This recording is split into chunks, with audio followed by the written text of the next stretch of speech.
I'm getting to be an old woman, and I think like most old women, you have to reflect at some point. I wrote a book called Gemini, sort of to bring people up to date, at least on what I think I am, which is not quite, I'm sure, the whole truth. It never is.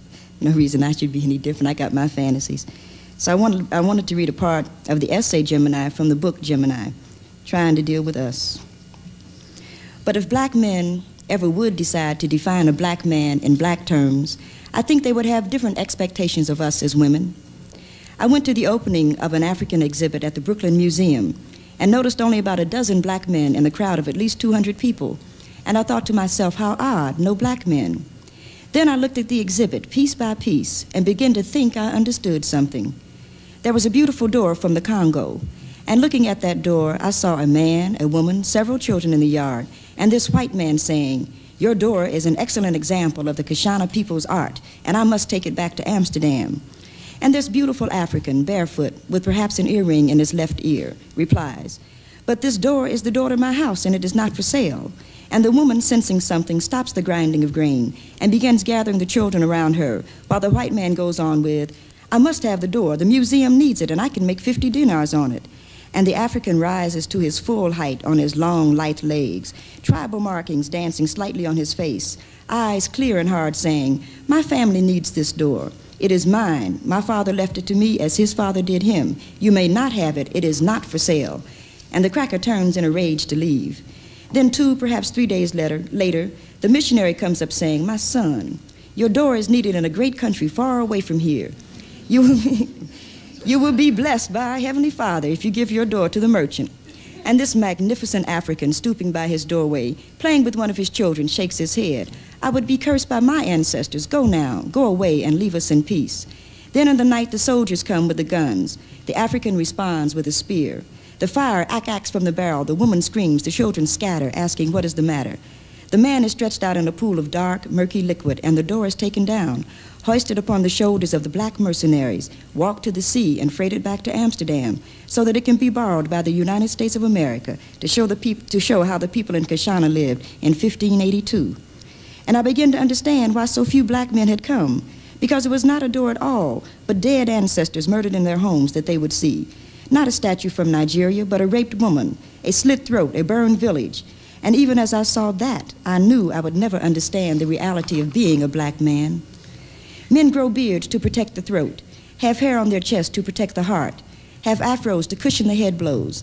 And these things become aesthetically acceptable, if not preferable, but they always have their groundings in survival.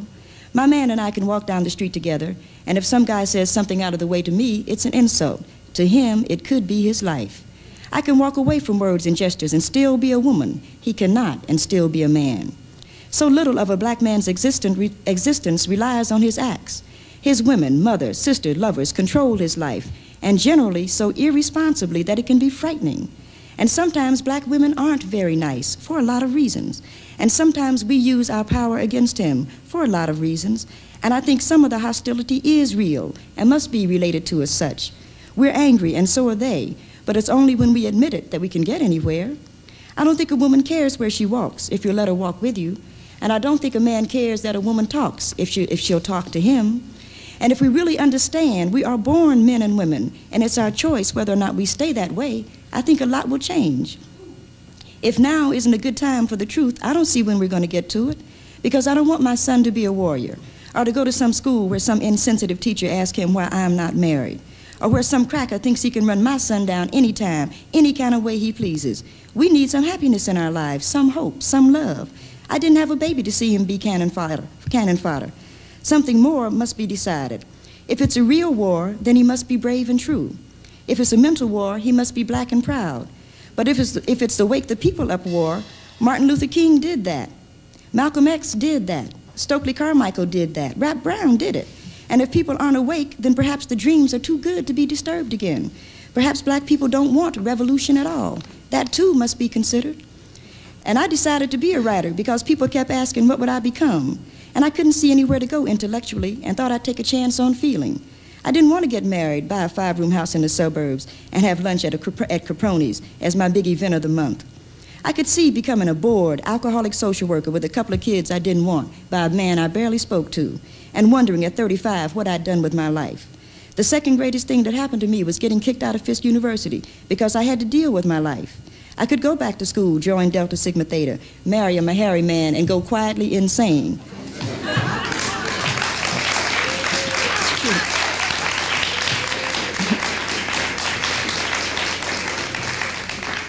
Or I could go on to live. And I think I wanted to be famous because my mother deserves to have the world notice her existence. And my family has worked too hard to be ignored. I don't think I would have cared much if it hadn't been for them, but they deserve more. Other people put a lot of time and energy into me, and they deserve something too. And love means nothing unless we are willing to be responsible for those who love us, as well as those whom we love. People don't just love you out of the blue, you let them. And people have loved me when I needed to be loved. So as an adult, I must give some of that love back to those who want it, or it would have all have been for nothing. I think I'm no different from any other colored girl who has to grow up and make decisions and live by them. I think we are all capable of tremendous beauty once we decide we are beautiful, or of giving a lot of love once we understand love is possible, and of making the world over in that image if we choose to. I really like to think a black, beautiful, loving world is possible. I really do, I think.